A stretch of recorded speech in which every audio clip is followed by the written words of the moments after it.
compelled to share a deeply personal experience that remains etched in my soul. A moment that was both shattering and life-altering, reshaping my entire perspective. It centers on the time my spouse prohibited me from joining a modest retreat with close friends. And the fallout from that decision unveiled a truth so profound it forced me to face the hardest choice I've ever made. Here's the complete tale. From its quiet beginnings to its transformative end, it started as unremarkable days often do.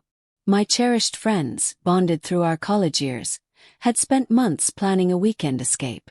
It was an opportunity to step away from life's relentless pace, to share joy, meaningful conversations, and a rare chance to simply exist in the moment. I was genuinely thrilled.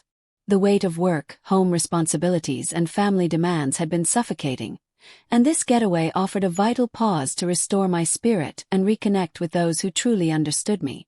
I shared the idea with my husband well ahead of time, trusting that openness would keep any misgivings at bay.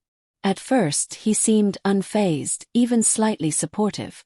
"Sounds wonderful. Have fun," he said, and a spark of hope warmed me. His response felt healthy, reassuring. But as the trip approached, his attitude shifted subtly.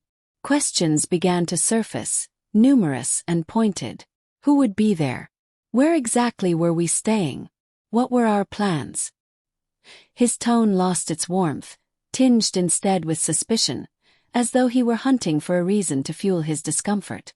I tried to soothe his worries. "It's just a girls' weekend," I reassured him.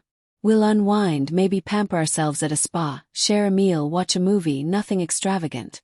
Yet, his inquiries grew more intense, more demanding, and I could feel a growing strain between us with each passing day. Then, one evening, everything unraveled. He fixed his gaze on me and stated firmly, "I don't want you going." I was stunned, momentarily speechless. "Why not?" I asked. "What's wrong with a weekend away with friends?" He averted his eyes, his voice distant. "I just can't permit it," he replied. I pressed for an explanation. Was he anxious? Did he doubt my loyalty? Was there something he wasn't sharing? But his answers remained elusive, his tone colder than I'd ever heard. I felt trapped, confused, and deeply hurt. How could the man I loved, the one I placed my trust in, refuse me something so simple, something that mattered so deeply to me? Over the following days, I poured my heart into mending the rift. I spoke gently, explaining how essential this trip was for my mental and emotional health. I stressed that it wasn't about dismissing him or our marriage, but about caring for myself as well. I offered compromises, perhaps just a single night away instead of two, or frequent updates to ease his mind. But he remained unmoved, his stance rigid, as if building an unyielding wall between us, one stone at a time. The evening before the trip, I packed my bags with a heavy heart. I didn't want to leave him upset or wounded, but I had made my choice. I needed this for my own well-being. As I stepped through the door, a blend of relief and unease washed over me. Relief at finally honoring my own needs. Unease about his reaction. That's when the true blow struck. He called me that night not to check on my safety or enjoyment, but to deliver words I never could have foreseen.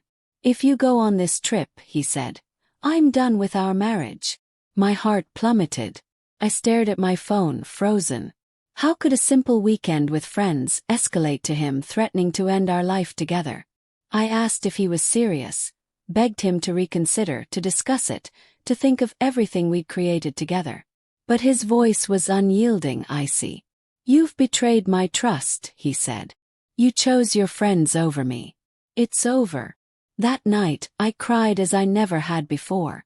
I felt shattered, bewildered, enraged, and terrified all at once. The days that followed were excruciating. We attempted to talk, but each exchange only deepened the pain. He held fast to his ultimatum as if it were etched in granite, and I realized no amount of pleading would sway him.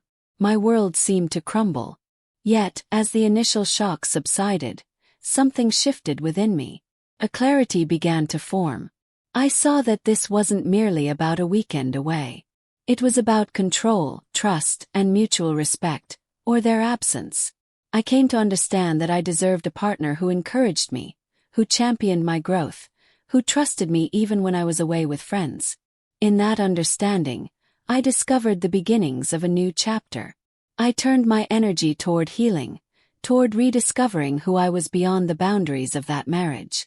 I leaned on my friends, the same women who had planned the retreat, who enveloped me in support during my darkest hours. The divorce was grueling, marked by tears, challenging conversations, and moments of self-doubt. But slowly I grew stronger. That weekend getaway became a potent symbol for me, a testament to advocating for my own needs, even when it meant risking everything. If you're reading this and feel confined by someone else's refusal to let you live fully, know this: your feelings are valid. Your choices matter. Your freedom is crucial.